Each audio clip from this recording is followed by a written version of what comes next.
Alors, C51, en fait, c'est question du programme de protection des témoins et qui est un élément essentiel dans la lutte au crime organisé et de plus en plus aux crimes reliés aux gangs de rue. Et il offre d'importantes retombées positives pour la population. La coopération de certains témoins clés représente pour les organismes chargés de l'application de la loi un appui précieux dans l'exercice de leurs fonctions et contribue à accroître la sécurité de nos collectivités. Le projet de loi C-51, la loi modifiant la loi sur le programme de protection des témoins et une autre loi en conséquence, apporte des modifications attendues depuis longtemps et nous nous félicitons de son introduction. Le NPD réclame effectivement depuis très longtemps ces nouvelles mesures législatives et ma collègue de Trinity Spadina a également réclamé davantage de soutien pour le programme fédéral de protection des témoins en 2012, soulignant la difficulté qu'a éprouvé le service de police de Toronto à convaincre les témoins de la tuerie qui s'est déroulée lors d'une fête de quartier sur la rue Danzig à se manifester. Le NPD s'engage à bâtir des collectivités plus sûres et l'une des façons d'y parvenir consiste à améliorer le programme de protection des témoins en assurant le calme dans nos quartiers et en donnant aux corps policiers des outils additionnels pour leur permettre de combattre les gangs de rue. À maintes reprises, le NPD a demandé au gouvernement d'élargir l'admissibilité des témoins à des programmes de protection pour garantir la sécurité de tous les Canadiens susceptibles d'être en danger. Au cours de l'année 2011-2012, le programme fédéral de protection des témoins n'a accueilli que 30 bénéficiaires sur 108 candidats à un coût d'un peu plus de 9 millions de dollars. Ainsi, le projet de loi C-51 élargira les critères d'admissibilité du programme de protection des témoins pour inclure les membres de gangs de rue, de même que les témoins recommandés par le SCRS, le ministère de la Défense nationale. Les ministères et les organismes fédéraux dont le mandat a trait à la sécurité nationale et à la défense nationale ou à la sécurité publique pourront également proposer des témoins au programme. Les intervenants qui combattent les gangs de rue estiment que le fait de donner accès au programme aux membres qui cherchent à quitter les gangs constituera un ajout important aux outils dont ils ont besoin. Bien que les conservateurs aient mis du temps à agir, nous nous réjouissons que le gouvernement soit à l'écoute de nos demandes d'élargissement du programme de protection des témoins. Depuis 2007, le NPD demande avec insistance une meilleure coordination des programmes fédéraux et provinciaux. Des provinces comme l'Ontario et l'Alberta ont exercé des pressions pour que le programme de protection des témoins soit restructuré à l'échelle nationale, notamment en demandant une meilleure reconnaissance des programmes en vigueur. Plusieurs provinces appliquent leur propre programme de protection des témoins, qui n'offre souvent qu'une aide à court terme. Aussi, l'obtention de nouveaux documents fédéraux sur l'identité à l'intention des bénéficiaires exige la coopération de la GRC. Le projet de loi C-51 prévoit la désignation d'un programme provincial ou municipal de protection des témoins, de sorte que certaines dispositions de la loi s'appliquent à un tel programme. Il autorise également le commissaire de la GRC à coordonner, à la demande de la personne désignée dans le cadre d'un programme provincial ou municipal, les activités des ministères, organismes et services fédéraux pour faciliter le changement d'identité des personnes admises au dit programme.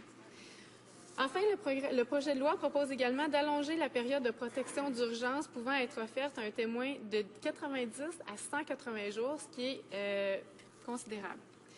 Pendant longtemps, le programme fédéral de protection des témoins a fait l'objet de critiques pour ses critères d'admissibilité trop stricts, sa mauvaise coordination avec les programmes fédéraux et le faible nombre de témoins admis au programme.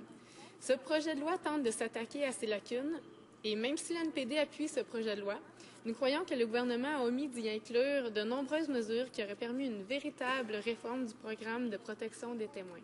Voici quelques exemples. Au premier chef, nous déplorons que le gouvernement conservateur ait refusé le versement de fonds nouveaux dans le système, donc d'un argent neuf. Si les conservateurs souhaitent vraiment améliorer le programme de protection des témoins, ils doivent engager des fonds pour que les mesures se concrétisent.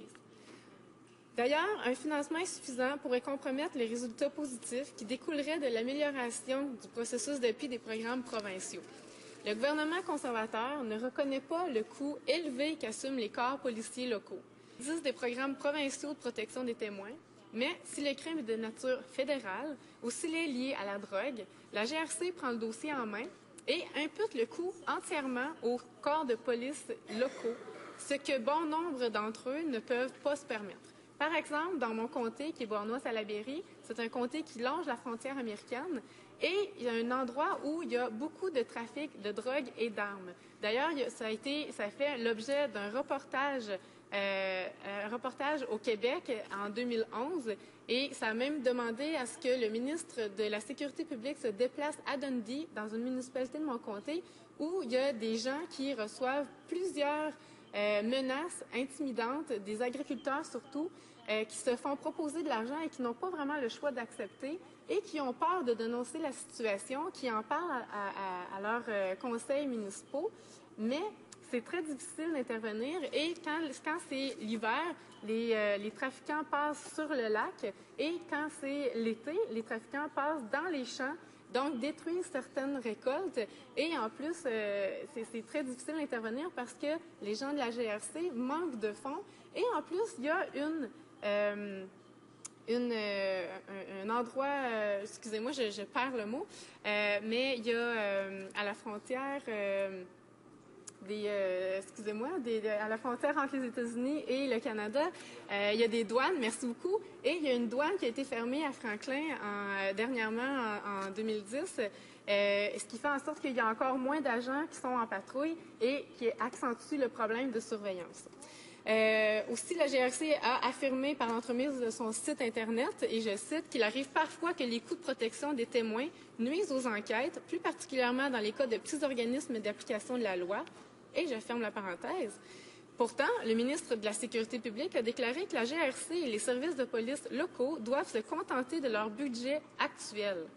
Comment est-ce que le gouvernement conservateur envisage d'améliorer le programme de protection des témoins et d'accroître la sécurité des personnes, alors que la GRC a déjà déclaré qu'elle n'avait pas les fonds nécessaires?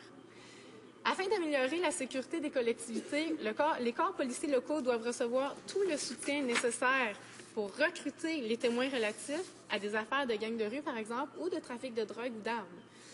Le NPD déplore également que le gouvernement n'ait pas retenu certaines recommandations importantes formulées dans le rapport d'enquête sur l'affaire Air India.